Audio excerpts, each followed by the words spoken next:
दार्जिलिंग में बर्डिंग करने के उपरांत हम वहाँ से लाट पंचर के लिए रवाना हुए। वहाँ हम पूरा एक दिन रुके। लाट पंचर में मौसम बहुत ही सुहाना था। बादल भी थे और बारिश भी कभी रुक रुक कर हो रही थी, जिसके चलते हमें बर्डिंग में वैसे तो काफ़ी परेशानी आई। फिर भी हम बाद दोपहर बर्डिंग के लिए निकल पड़े। ये हम अभी लाट पंचर बाज़ार में से गुजर रहे हैं। लाट पंचर में हम नमस्ते होम स्टे में रुके। वहाँ पर हमें लंच करने के उपरांत हम बर्डिंग के लिए निकल पड़े। वहाँ पर पूरे देश से बर्डर लाट पंचर में रूफस नेक्ड हॉर्नबिल और रेड ट्रोगन देखने के लिए आते हैं। जाते ही हमें रूफस नेक्ड हॉर्नबिल के दर्शन हुए।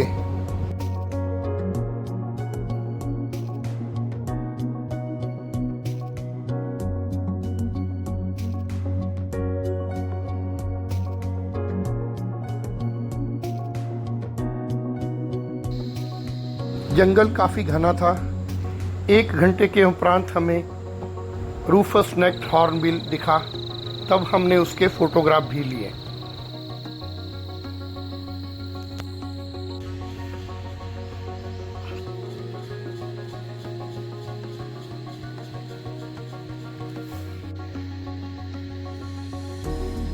पहले दिन बर्डिंग के दौरान रूफस नेक्ड हॉर्नबिल हमें 3 बार दिखा।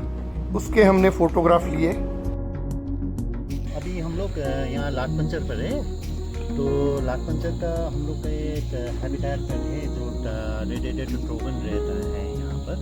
तो रेड ट्रोगन ऐसी जगह में रहता है जहाँ ये पेड़ होता है।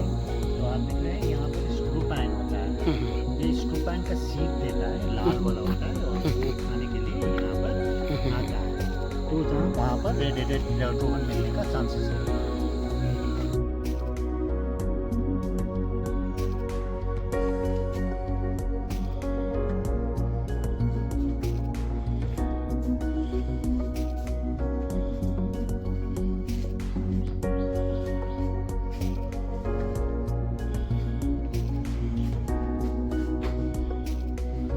दूसरे दिन की बर्डिंग के लिए रेडी होते हुए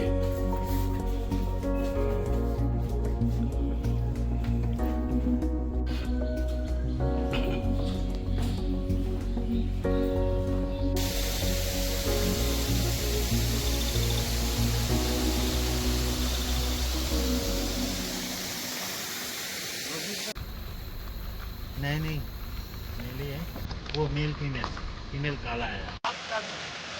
दूसरे दिन हम बर्डिंग के लिए जैसे ही सुबह वहाँ लाट पंचर के जंगल में पहुँचे तो रेड हेडेड ट्रोगन हमारे सिर के ऊपर से उड़कर गया। हम उसे देख ही रहे थे कि 15 मिनट बाद वो सामने हमारे बिल्कुल टहनी पर बैठा दिखाई दिया। तब हमने उसके फ़ोटोग्राफ लिए।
बर्डिंग के उपरांत जब हम वापस आ रहे थे तो रास्ते में हमें हिमालयन जायंट स्क्वायरल मिली, जो कि हिमालय की सबसे बड़ी गिलहरी है, जिसका आकार एक छोटे कुत्ते के जितना होता है, और वह पेड़ के ऊपर बैठकर फल खा रही थी।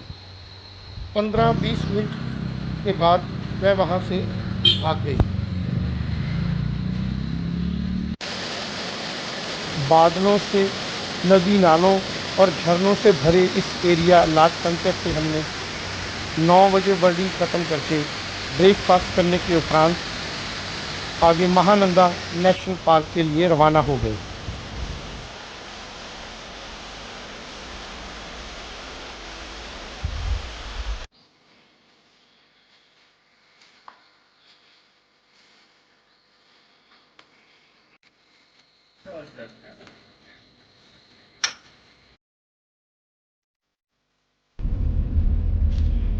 गर्मी में आ गया।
Mahananda wild life sanctuary Himalaya के फुट हिल्स में स्थित है, और यह वाइल्ड लाइफ सेंचुरी तीस्ता नदी और महानंदा रिवर के बीच का एरिया है, वहाँ पड़ती है।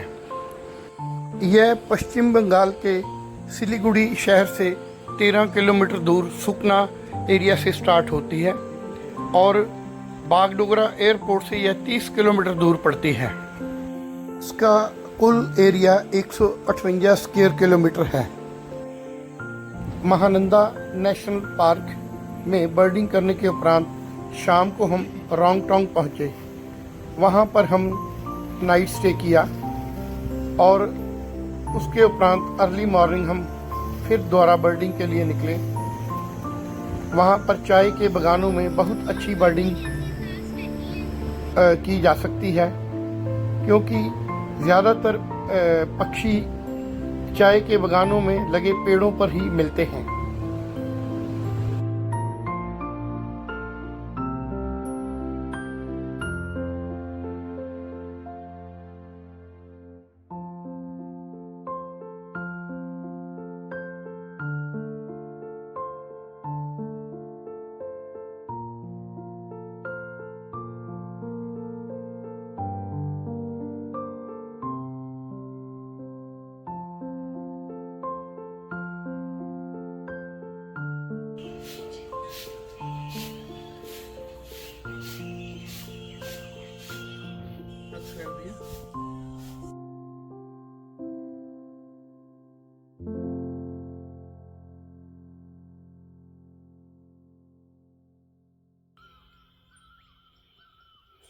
Incoming call.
पतंग में रात रहने के उपरांत सुबह हम बर्डिंग के लिए फिर दोबारा महानंदा नेशनल पार्क में निकले।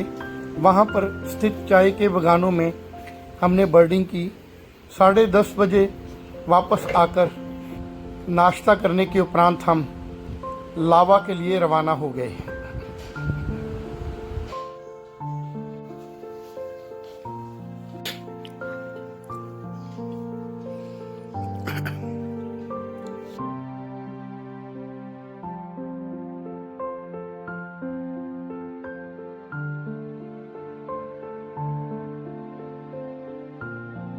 पावल, माउंटेनिस को पावल, स्पॉट बेली ईगल आवर अच्छा पर कम चलता है, लगते हैं हफ्ते में 2 बार वैसे ही चलता है।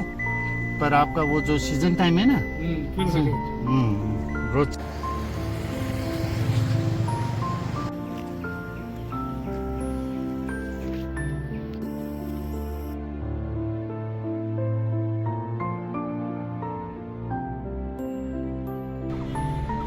इस टाइम टी स्टेट होती है ना उसकी।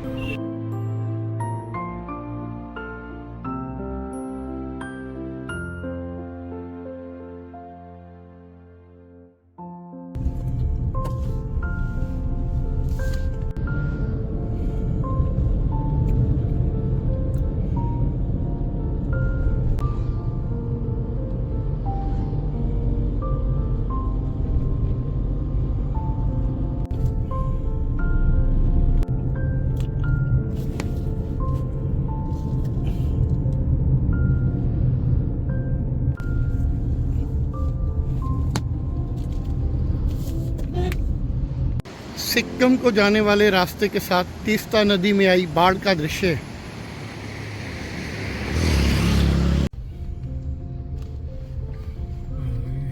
बिल्कुल ठीक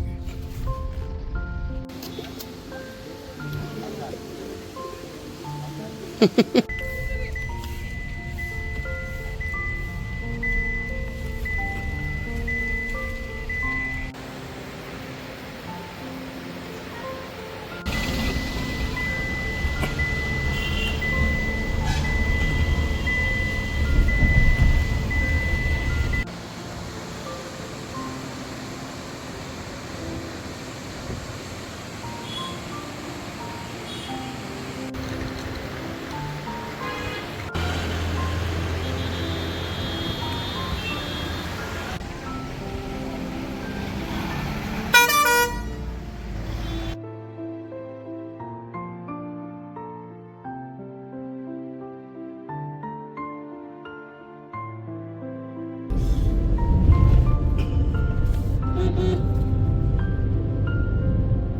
आगे ना वाशी पहाड़ी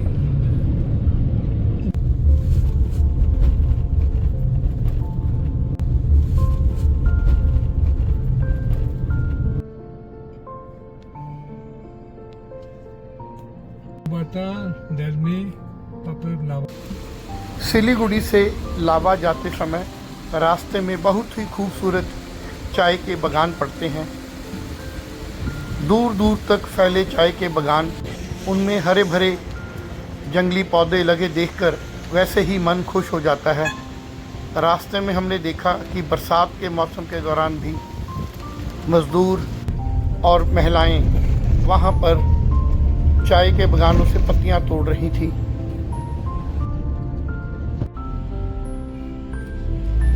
लावा खरीद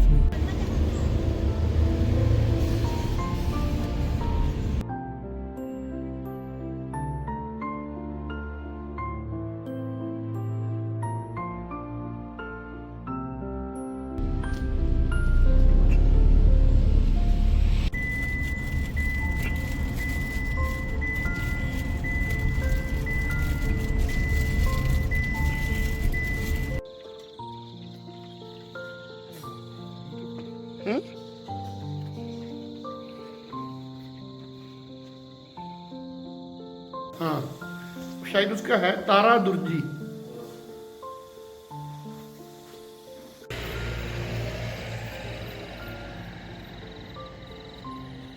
क्या कमाल है, हाँ?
लावा में हम फैदर इंडिया होम स्टे में रुके।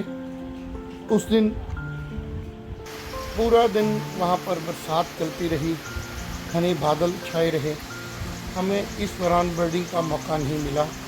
अगले दिन सुबह उठकर फिर हम सिक्किम के लिए रवाना हो गए।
गंगटोक से पहले ये है लावा कस्बा। ये वेस्ट बंगाल पड़ता है।